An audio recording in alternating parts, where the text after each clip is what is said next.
Sir नमस्कार। नमस्कार sir जी। Sir क्या नाम है आपका? सर अशोक कुमार जी। अशोक कुमार जी, कहाँ से आए हैं आप? सर बरुकी गांव, जिला बिजनौर, उत्तर प्रदेश। संत रामपाल जी महाराज जी से नाम दीक्षा लेने से पहले आप क्या भक्ति साधना करते थे आप? सर साधना तो यही है जी, जो हिंदू धर्म में जो सभी लोग करते हैं, जैसे खास करके तो हम जी शंकर भगवान को अपना इष्ट मानते थे। और माता दुर्गा के व्रत रखना, 9 के 9 व्रत रखते थे जी मैं। और 9 के 9 दिन अपना पूरा व्रत रखना और नीचे सोना, बहुत नियम से अपना ये साधना करते थे जी। सर जब आप ये सभी प्रकार की पूजा कर ही रहे थे तो फिर आपने संत रामपाल जी महाराज जी से नाम दीक्षा क्यों ली?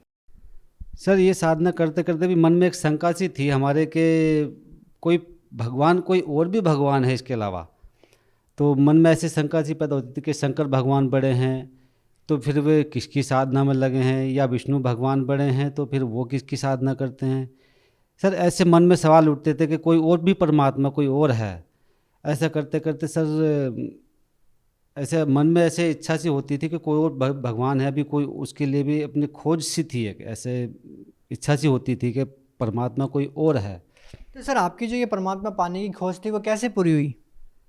वो सर ऐसा हुआ, एक संत रामपाल जी महाराज जी के वो भगत हैं, उन्होंने पहले नाम ले रखा था। वो उन्होंने हमें बताया कि एक तो हमें जीने की राह पुस्तक दी परमात्मा जी की, संत रामपाल जी महाराज जी की। और उसमें कुछ बहुत कुछ ऐसे लिखा हुआ था, उसको पढ़ा हमने। और उन्होंने हमें सत्संग सुनने के लिए बताया।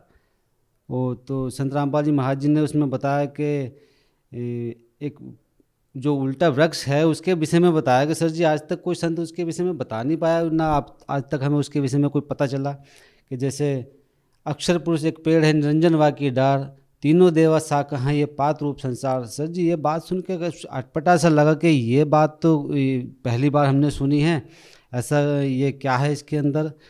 तो संत रामपाल जी ने बताया कि ब्रह्मा विष्णु महेश से भी ऊपर एक भगवान है, ज्योत निरंजन है, और उनसे भी ऊपर भगवान कबीर साहब हैं। तो सर जी ऐसा सुन के बड़ा अजीब सा लगा कि इसको और सुनना चाहिए। सर जी हम सत्संग सुनते गए, बहुत कुछ उसमें पता चला कि सृष्टि, परमात्मा जी ने कैसे सृष्टि बनाई, कबीर साहब ने कैसे कैसे ब्रह्मांड रचे, कैसे कैसे ये सृष्टि बनाई। सर ये सब सुन के हमें लगा कि ये कोई अलग से संत हैं जैसे, जिसके विषय में हमें मतलब जानना चाहिए और इनसे दीक्षा भी लेनी चाहिए। बस सर जी फिर उसके बाद में हम उनसे पता चला कि जी ये हमें दीक्षा भी इनसे नाम लेना है, कैसे कैसे इनके पास पहुंचा जाएगा। सर जी उनके बताने से फिर हमने अपने सेंटर नाम वहाँ धामपुर जाके नाम दीक्षा ले ली। तो सर क्या जब आपने संत रामपाल जी महाराज जी से नाम दीक्षा ली तो क्या आपको कोई लाभ मिला?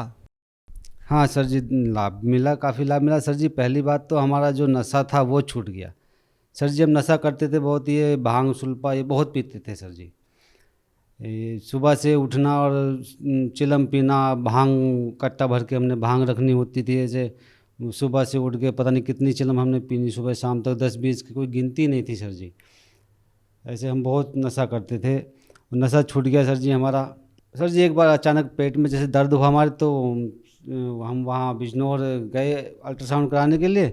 तो वहाँ डॉक्टर ने बताया कि आपके जो गुर्दे में पथरी है 20 mm की, और जी उसका आप ऑपरेशन कराओ, उसकी वजह से आपके पेट में जो गंदा पानी है पेशाब की वजह से वो रुकने लगा है, उसकी वजह से दर्द हो रहा है। और जल्दी ऑपरेशन नहीं कराओगे तो ये आपकी किडनी को गला देगा। तो सर जी उसके बाद हम कुछ दिन ऐसे टाल दिया। टालने के बाद वो और तेज़ दर्द होने लगा, फिर हम दोबारा गए तो वो बोले जी तुम इसका ऑपरेशन कराओगे, तुमको ज़िंदगी अच्छी नहीं लग रही है, इसका कैसे तुम्हारा तो ये ख़राब हो जाएगा। सर जी उन्होंने इसे वहाँ ऋषिकेश के लिए लिख दिया, एम्स के लिए। हम वहाँ पहुँच गए, वहाँ गए, डॉक्टर ने चेकअप करे, टेस्ट लगाए, बहुत सारे टेस्ट करने के बाद बताया कि ये तुम्हारा जो किडनी है ख़राब होने लगी है और इसका ऑपरेशन होगा।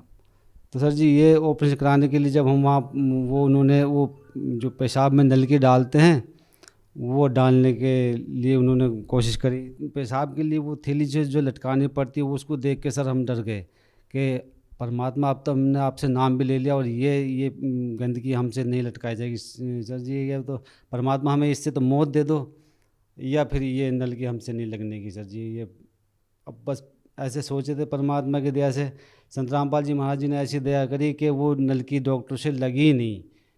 और जब वो नहीं 2-3 बार उन्होंने कोशिश करी, 2-3 हज़ार की दवाई उन्होंने मंगाई थी हमसे, वो नहीं लग पाई। तो फिर वो डॉक्टर ने अपने बड़े वाले डॉक्टर को फ़ोन करके, सर ऐसे-ऐसे एक मरीज़ है, उसके लिए हम नलके लगा रहे हैं, वो लग नहीं पा रही, कैसे पेट चीर के लगा दें?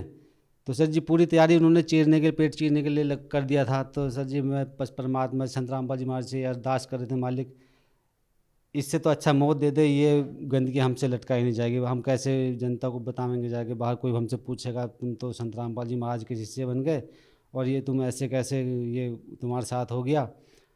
तो सर जी बस परमात्मा ऐसे करते करते वो डॉक्टर से नलकी ना लग पाई। तो उन्होंने डॉक्टर, जो बड़ा डॉक्टर है, उन्होंने फ़ोन करा के, भाई तुम इसको ऐसे रहने दो, अभी और टेस्ट लिख दो इनके लिए। तो सर जी उन्होंने 3 दिन के बाद हमें टाइम दिया और टेस्ट लिखे 3-4, बोले तुम 3 दिन के बाद आना।